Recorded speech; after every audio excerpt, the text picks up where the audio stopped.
Brahmapur MKCG medical रे भर्ती हेले ब्रह्मपुर पूर्वतन विधायक विक्रम पंडा। विक्रम को पेटरे गॉल ब्लाडर स्टोन और पल्सर चिकित्सा पई एमकेसीजी रे पहुंची सर्जरी विभाग स्वास्थ्य परीक्षा पर बेड को शिफ्ट होइछंती।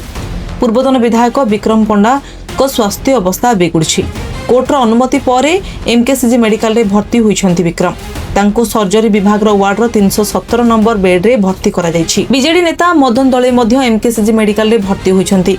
मदन को गोड़े पूर्वर होइतिबा अस्त्रोपचार समस्या जोगु तांको एमकेसीजी अणा जायथिला।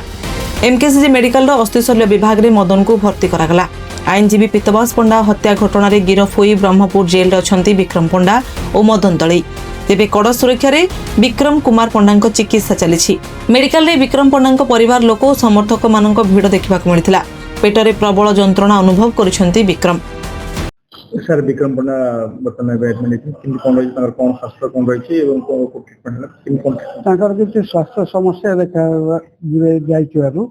आम अनुष्ठान को आसते आमर विशेषज्ञ डाक्तर दल देखुं विभिन्न परीक्षा निरीक्षा रोग निरूपण एवं तापर चिकित्सा ये समस्त व्यवस्था करने जेहेतु आडमिट करने से आडमिट भी करमे देखुतु जिते शीघ्र संभव तांकर समस्त प्रकार परीक्षा निरीक्षा हो जाऊ रोग निरूपण हो एवं विहित पदक्षेप चिकित्सा निमंते यही अनुष्ठान ही कर सर्जरी